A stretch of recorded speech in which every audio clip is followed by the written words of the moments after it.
Well, good afternoon, Bo. This is it's so good that you can join us. This is our third episode of this series of Ethics Today, and what I've been doing is interviewing various professionals in different disciplines or different areas of work, and um,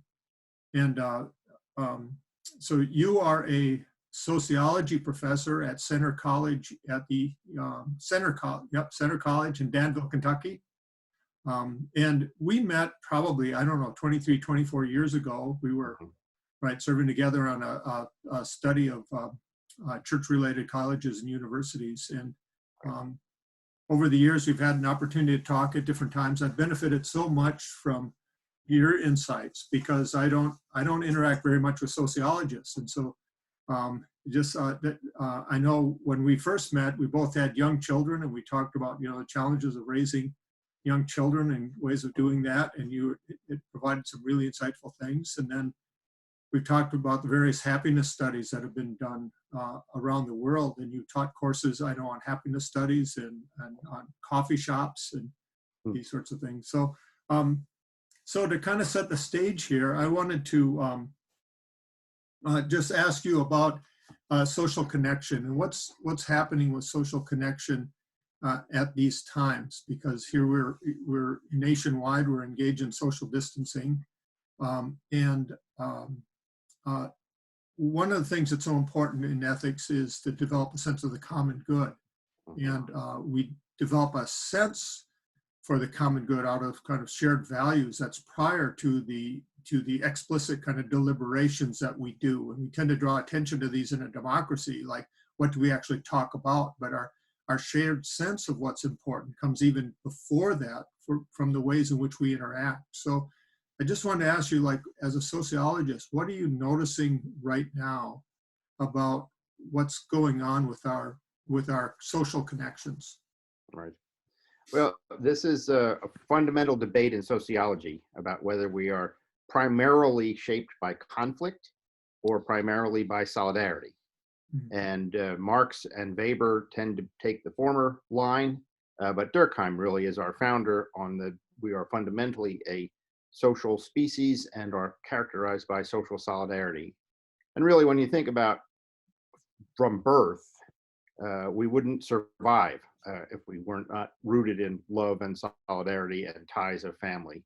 And those are really more of the model of how people interact. And this becomes clearer in disasters. So, in disasters like the one we're facing now, the sociologists who've done disaster studies distinguished between dissensus disasters and consensus disasters. So, when there's a big conflict that produces riots, that leads to a breakdown of social order. That leads to looting and things like that. But when there's a natural disaster that affects us all, like the one we're facing now, our natural reaction of nearly everybody, is to come together, is to support one another, is to engage in acts of altruism, is to look for ways that we can support one another.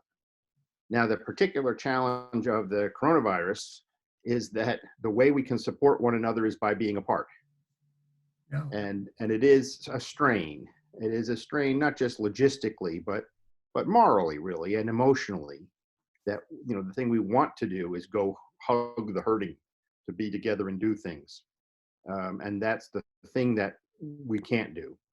But we found ways around that. So there's been a big uptick in the use of social media, the sort of thing we're doing right now, right? That many institutions, my own school and probably yours, have gone to Zoom meetings to get together, have classes online that use social media to make connections, particularly sort of the kind of emotional support parts rather than just the academic parts. Um, I was a big user of Facebook before. I'm using it even more now and post about it, and there's a lot more interaction through it.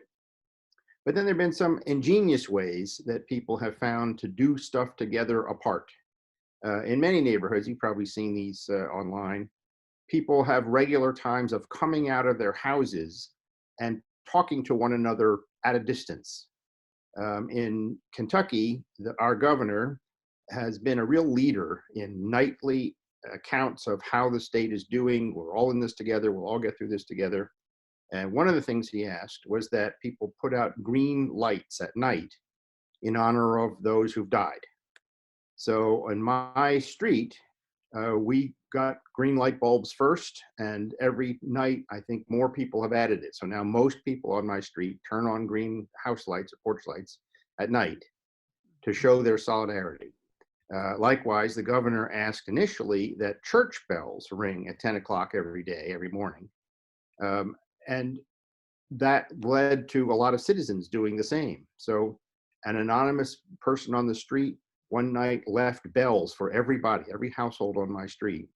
So every morning at 10, probably half the people come out, even this rainy morning, and ring bells at 10 o'clock for a minute or so. And while we're there, we talk to one another, we see one another. Not infrequently, someone who happens to be coming down the street stops and says, "What's all this? What's going on?" And I think it really is increasing solidarity on the street, and in a way that will continue after this crisis is over. Could I interrupt you there for a second? Absolutely. This is, this has to be something brand new, that we've tried to increase solidarity in these ways by these, I would guess, routine symbolic gestures or shared symbolic gestures, because like the green light is not, we're each doing it in our own home, and what we just see, but we see from a distance, right, that everybody else is doing it. So it creates a feeling of togetherness, but that you don't have any data on how this sort of thing actually works to build togetherness, right? Because we've never done this sort of thing before, have we? Not exactly like this. In even the 1918 flu, there was they shut down things, there was social closure, so there were ways that people found of supporting one another at a distance. We have a better theory now of what sorts of things you need to protect against.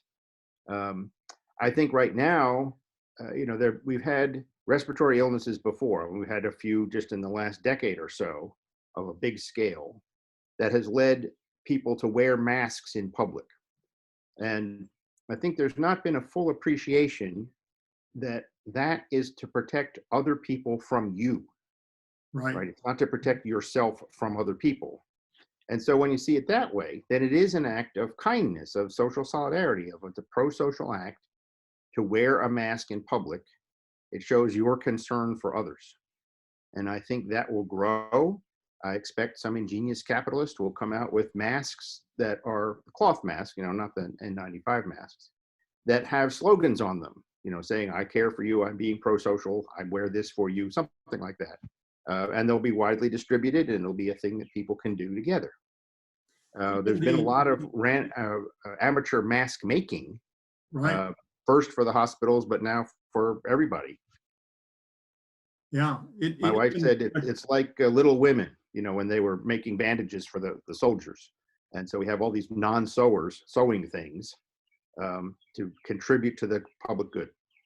Yeah, that's even the colorfulness of some of the masks, and there's a kind of joy in the expression of that.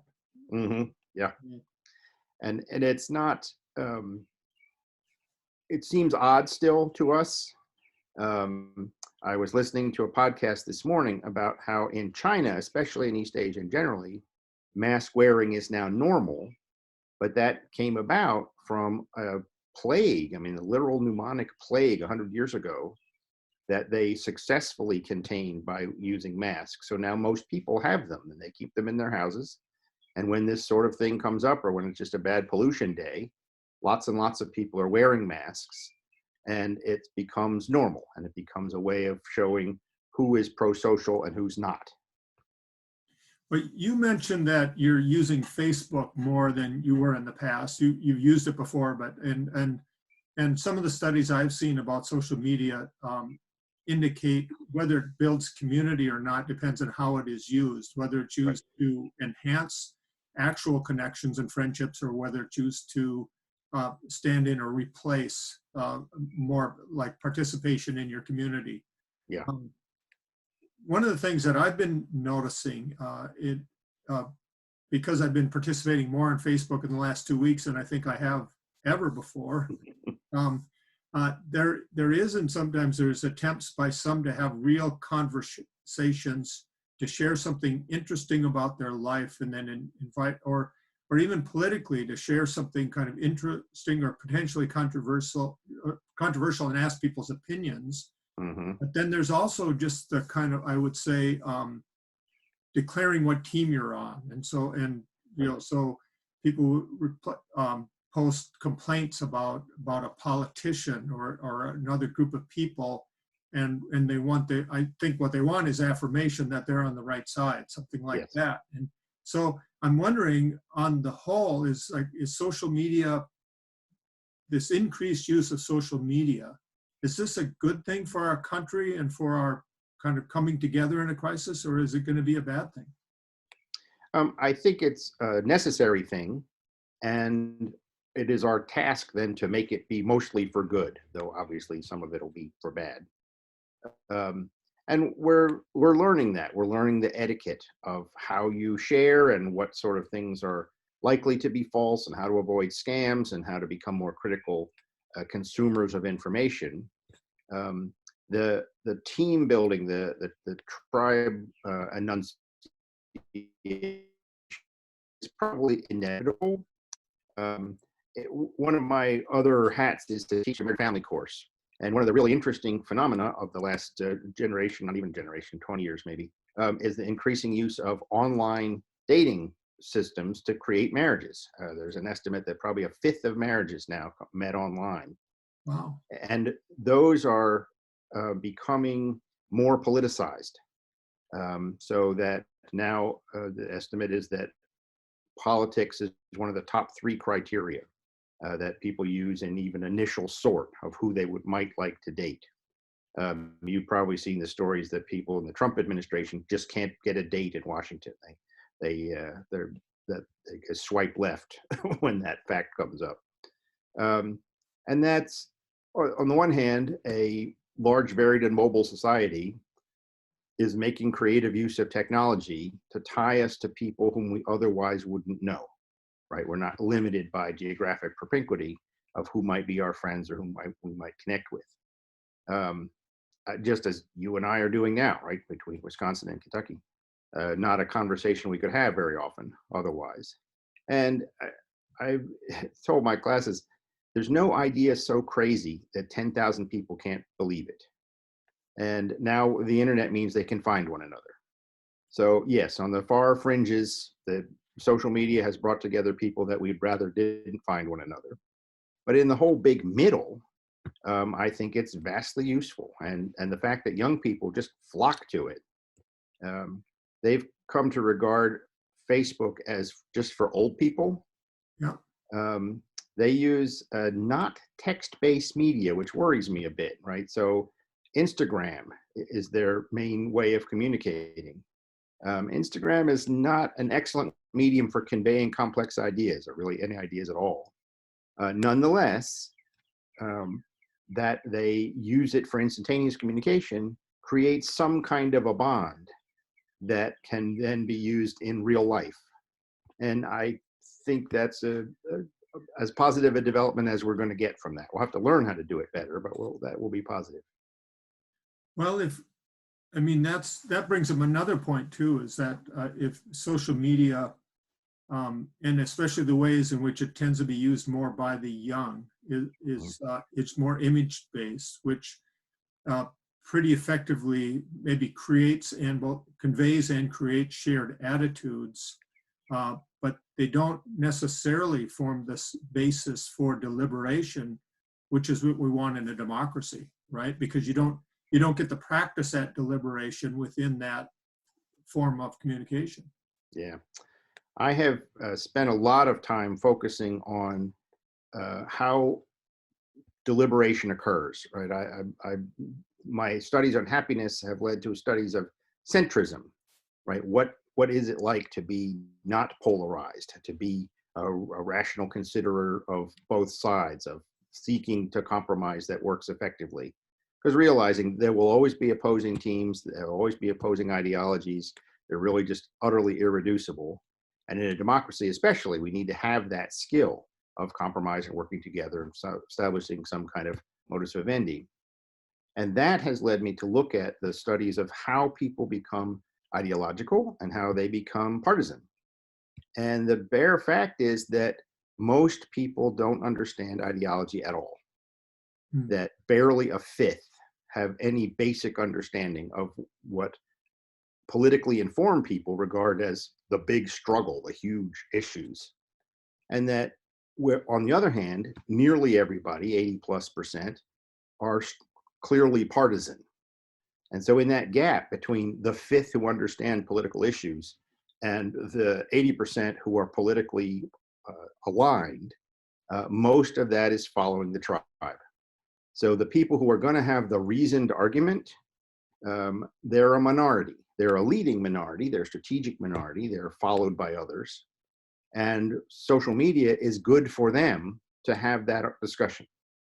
Now, a lot of it, as you note, is virtue signaling, tribe making, but it is also the place in which the people who are capable of seeking to have a reasoned discussion can do it at a great distance from one another.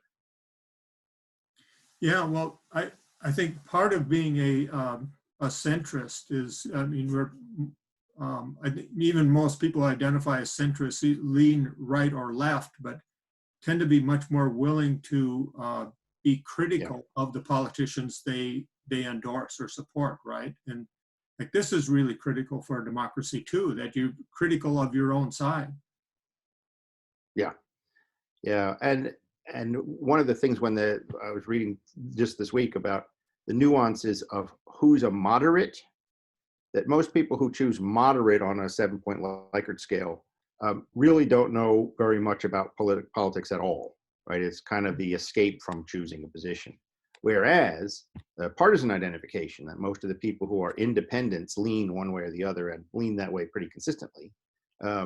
So it's more a way of signaling the team that you'll normally follow. And it takes extraordinary circumstances for you to switch sides. Now, we are in one of those moments now when quite a number of people, who thought they were core conservative Republicans are finding that they don't have a home in the current party. And I think that is one of the things that is being worked out in a public way in social media and otherwise.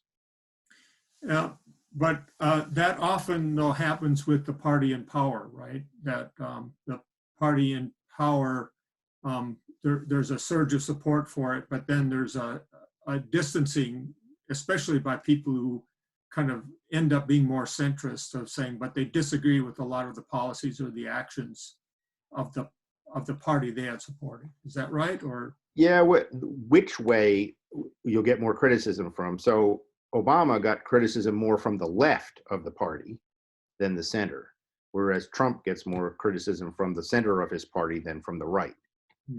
Yeah, yeah, okay, yeah, that's a good point.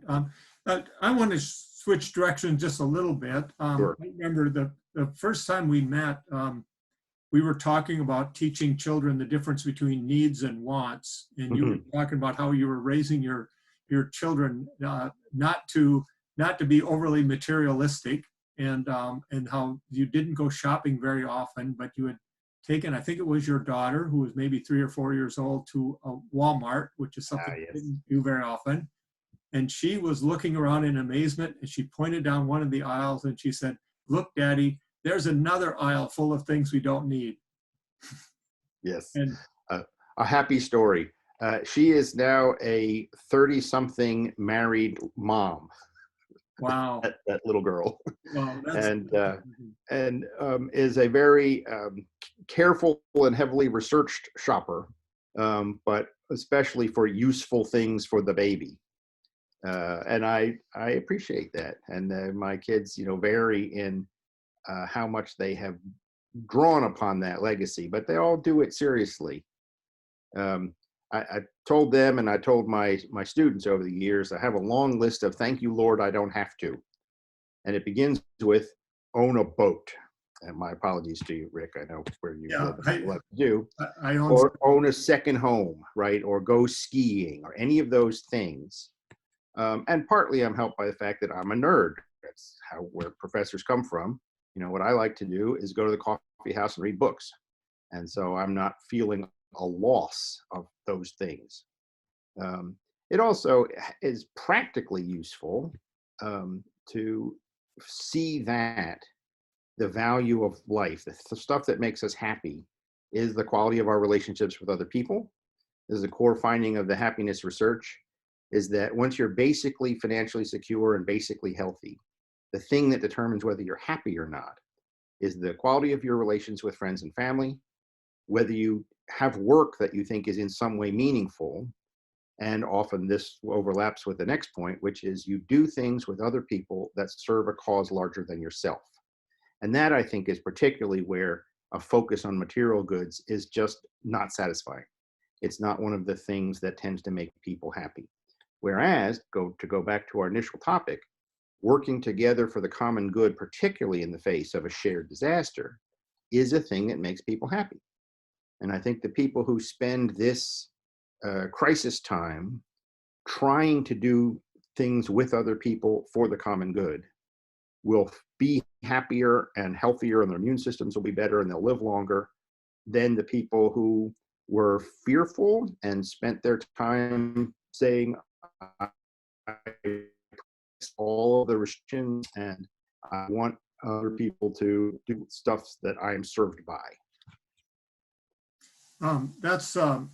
And this is something, of course, that we can introduce to children also, right? And bring them on board in this right away.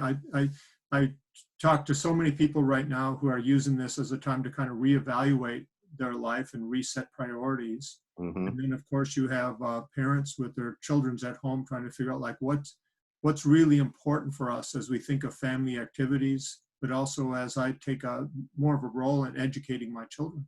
Yeah. In the local community effort to make masks, one of my neighbors taught her daughter to sew so that they could make masks together. And they have now become very adept. In fact, the one that I wear in public was a gift from them that I think the daughter made. Another friend, a former student of mine, who's now a mom with 3 kids at home, mom and husband, who said that she's coming to see her life as more integrated, more whole, the way they're living now, right? That they're all in the house, they're working together. Of course, there's tensions from 5 people, particularly teenagers, sharing a life. But it's been good for the family to be that together. Now, I was reading research that other places that have had lockdowns, when they come out of them, there's a spike in divorces. And honestly, I think that's probably going to happen in America too, that couples who were not used to living together all day, some of those underlying tensions will lead to either a realization of a thing that was there all along or an impulsive decision that I can't stand this anymore. I'm happy to report that my bride and I are having a wonderful time being together, working together. We are blessed with not having any dependents in the house, either older or younger, and can just worry about ourselves. But taking it as an opportunity to do things with your kids, and even more valuable, to have your kids do things with you that really matter, that are meaningful, that are part of your work, I think can't help but be good. Well, Bo, for the most part, this has been a very hopeful discussion. So that's my job. Yeah, I thank you for that. And I look forward to continuing our ongoing conversation about happiness and social connection over many years to come. Yes, I was looking forward to your planned fall conference, and who knows whether anything that we've planned is going to happen. But I hope that you'll continue down this line of upbuilding things that people can do that sociology is well designed to contribute to. Well, you're good evidence of that. So thank you very much. Thank you. And have a great day. And you also.